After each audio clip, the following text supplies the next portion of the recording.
پوهیږئ چې د نړۍ په سطحه د چین د نوي ابریشم لار پروژه تر 150 هیوادونو پورې غځېدلې ده، خو افغانستان یې زړه بلل کیږي. آیا تاسو خبر یاست چې چین په دې سترې پروژه کې تر اوسه شاوخوا 2.5 میلیارډ ډالر لګولي دي؟ دا څنګه د نړۍ نقشه بدلوي؟ ولې چین په افغانستان کې تر 25 میلیارډ ډالر پورې سرمایه گذاري کوي؟ حقیقت څه دی؟ څنګه کېدای شي چې د دې پروژې له لارې د مالونو لیږد او انتقال په اسانه، کم مصرف او حتی د مخکې په پرتله په نیم وخت کې اروپا ته ورسیږي؟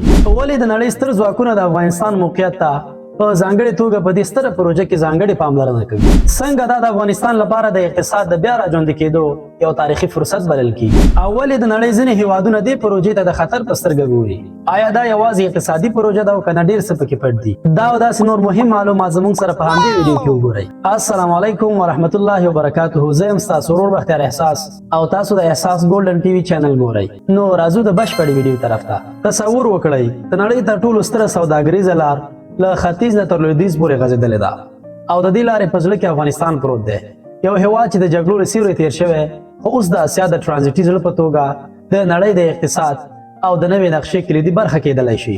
د چین د نوې ابریشم لار پروژه یوازې د سړکونو او ریل پالډیو جوړول نه دي، دا د افغانستان لپاره د اقتصاد بیا راژوندي کېدو یو تاریخي فرصت دی.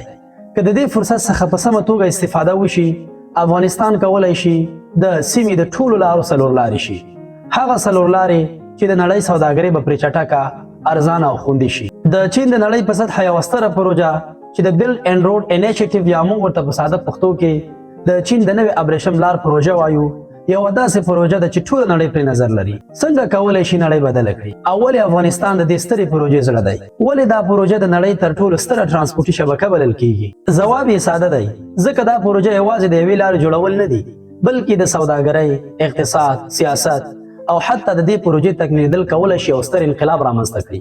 د نوې ابریشم لار په نوم دغه پروژه د نړۍ تر ټولو ستره ترانسپورټي او اقتصادي پروژه ده چې تر اوسه 140 څخه تر 150 هیوادونو پورې غځېدلې ده. که څه هم دا پروژه د نړۍ د نفوس نیمایي برخه رانغاړي چې دا تقریبا د 40 نه تر 50% پورې نفوس سره سمون خوري، خو په اقتصادي لحاظ خورا پراخه اغیزه لري. دا پروژه د نړیوالې سوداګرۍ شاوخوا 15% برخه تر اغیز لاندې راولي، ځکه چې د دې لارې به ترانسپورټ اسانه، ارزانه او زر ترسره کیږي. همداراز دا پروژه له 2014 کال راهیسې پیل شوې او د چین د لویو ستراتیژیکو پلانونو یوه برخه ده چې موخه یې د نړۍ د ترانسپورټ، سوداګرۍ او اقتصادي اړیکو نوې نقشه جوړول دي. تر اوسه پورې چین په دې پروژه کې شاوخوا 2.5 میلیارډ ډالر پانګونه کړې ده چې د نړیوالو اقتصاد پوهانو په اند دا پانګونه تر 2013 کال پورې تر 100 میلیارډ ډالر هم لوړېدلی شي. د نوې ابریشم لار هدف یوازې د زړو ابریشم لارو بیا جوړول نه دي، بلکې غواړي چې د ځمکې او بحري لارې په ګډه یوه نوې، پراخه او همغږه شبکه جوړه کړي چې سوداګري ګړندۍ، خوندي او ارزانه کړي. دا پروژه په کلکه د اسیا، اروپا او افریقا ترمنځ د سوداګریزو اړیکو د پراختیا لپاره یوه ستره موقع ده، ځکه تر دې مخکې سوداګري اکثر یا د سمندر له لارې چې اوږده او ځینې وختونه ناامنه وي او یا د ځمکې له لارې چې ځینې سیمې یې تړلې وي ترسره کېدله. د دې نوې شبکې له لارې د شیانو د انتقالولو په وخت کې به د پام وړ کمی راشي. د مثال په توګه شیان یا توکي کولی شي له چین څخه تر اروپا پورې په نیمایي وخت کې ورسیږي. سربیره پر دې دا پروژه د ټکنالوژۍ، انرژۍ او فرهنګي تبادلو لپاره هم نوې لارې پرانیزي چې په سیمه کې د اقتصادي پرمختګ او ثبات سبب ګرځي. د دې پروژې په چوکاټ کې چین په افغانستان، پاکستان، منځنۍ اسیا او نورو سیمو کې د زیربنا او پراختیا ته ځانګړې پاملرنه کوي چې دا هیوادونه د نړیوالو سوداګریزو لارو له مرکز سره نښلوي. خو سوال دا دی چې افغانستان ولې په دې پروژه کې دومره مهم دی؟ افغانستان یوازې یو جګړه ځپلی هیواد نه دی، بلکې د اسیا زړه او د سوداګرۍ یوه حیاتي څنډه ده. د دې هیواد موقعیت د منځنۍ اسیا، جنوبي اسیا، لویدیځې اسیا او حتی د اروپا ترمنځ د سوداګریزو لارو په یو مهم ټکي بدلوي. لکه داسې ویلی شو چې افغانستان د 6 هیوادونو سره ګډه پوله لري: چین، پاکستان، ایران، تاجکستان، ترکمنستان او ازبکستان. دغه موقعیت افغانستان ته ځانګړې ګټه ورکوي، ځکه چې دا هیواد کولی شي د منځنۍ اسیا او جنوبي اسیا ترمنځ د سوداګرۍ او انرژۍ یو مهمه ترانزیتي لار شي. د دې لارې به سوداګریز توکي او شیان له سمندر څخه پرته په خوندي، ارزانه او کم وخت کې منځنۍ اسیا ته ورسول شي. د مثال په توګه که چیرې هند وغواړي چې خپل توکي او شیان د منځنۍ اسیا بازارونو ته ورسوي، نو د افغانستان له لارې مستقیمه لاره شته چې د اوسنۍ اوږدې او سختې سمندري لارې پرتله ډېره لنډه ده. یو ښه واضح مثال یې داسې وړاندې کولی شو. فکر وکړه چې یو سوداګر له هند څخه غواړي خپل توکي او شیان د تاجکستان، ازبکستان، ترکمنستان او قزاقستان بازارونو ته ورسوي. اوس مهال دغه سوداګر باید توکي له بحري لارې د هرمز خلیج او بیا د کاسپین سمندر تر شا په اوږده او سخته لار یوسي. خو که افغانستان د چین د دغې سترې پروژې یوه برخه شي، دغه سوداګر کولی شي توکي په مستقیمه توګه د افغانستان له لارې ډېر په اسانۍ سره انتقال کړي، چې دا به هم وخت کم ونیسي او هم به د توکو او شیانو د انتقال په مصرف کې د 10 څخه تر 40% پورې کموالی راشي. نو په خلاصه ډول داسې ویلی شو چې افغانستان د جغرافیایي موقعیت له کبله د یوې سترې سوداګریزې لارې په توګه د نړۍ په اقتصادي نقشه کې ځانګړی ځای لري او د ابریشم نوې اقتصادي لار پروژه کولی شي دغه موقعیت په حقیقي ځواک بدل کړي. همداراز بعضې هیوادونه دې پروژې ته د خطر په سترګه هم ګوري. خو سوال دا دی چې ولې د نړۍ بعضې هیوادونه دې پروژې ته د خطر په سترګه ګوري؟ ځکه چې دا پروژه د قدرت جغرافیایي نقشه بدلوي. هغه هیوادونه چې تر دې مخکې د سوداګرۍ مهمې لارې او نړیوال بندرونه یې کنټرولول، اوس د یو نوي پراخ او غیر متوقع ځواک سره مخ دي. د نوې ابریشم لار پروژه له لارې چین نه یوازې اقتصادي ځواک په نړۍ کې خپروي، بلکې خپل سیاسي او امنیتي نفوذ هم په لویه کچه پراخوي. د بیلډ اینډ روډ انیشیټیو یعنې نوې ابریشم لار له پیل راهیسې چین له 146 څخه زیاتو هیوادونو کې د ترانسپورټي او انرژۍ لویې پروژې پیل کړي، لکه ریلګاړي پټلۍ، بندرونه، لوی سړکونه او انرژۍ پروژې چې په میلیونونه خلک ترې ګټه اخلي او کار هم پکې کوي. لویدیځ هیوادونه ویره لري چې د دې پروژې په پایله کې به د نړیوالو مالونو تګ راتګ تر ډیره د چین تر نفوذ لاندې راشي. دا پروژه د چین لپاره داسې یوه ستراتیژیکه وسیله ده چې له اقتصادي بلایستوب څخه یې خپل سیاسي نفوذ ته لاره هواره کړې. له دې لارې چین کولی شي خپلې سوداګریزې لارې خوندي او پراخې کړي او همدارنګه له دې هیوادونو سره امنیتي او سیاسي تړونونه قوي کړي. ځینې غربي هیوادونه او سیمه ییز ځواکونه دا پروژه د ګلوبل نفوذ د پراخولو هڅه ګڼي چې د دوی اقتصادي او سیاسي ګټې ته خطر پیښوي.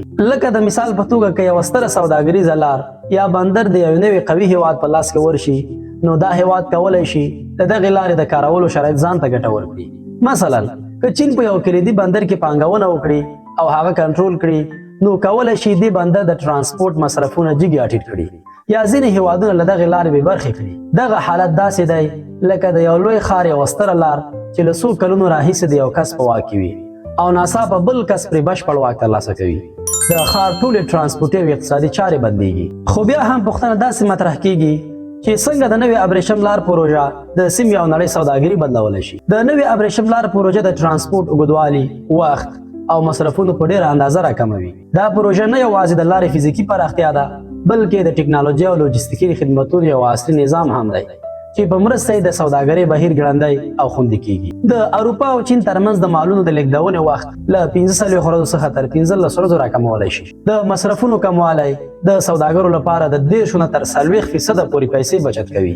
دا پروژه د سمندري لارې د بندېدو خطرونه، د مالونو د سوځېدو خطرونه، د سمندري طوفانونو خطرونه او داسې ډېری نور خطرونه له منځه وړي او د وچې لارې اقتصادي اهمیت ډېروي.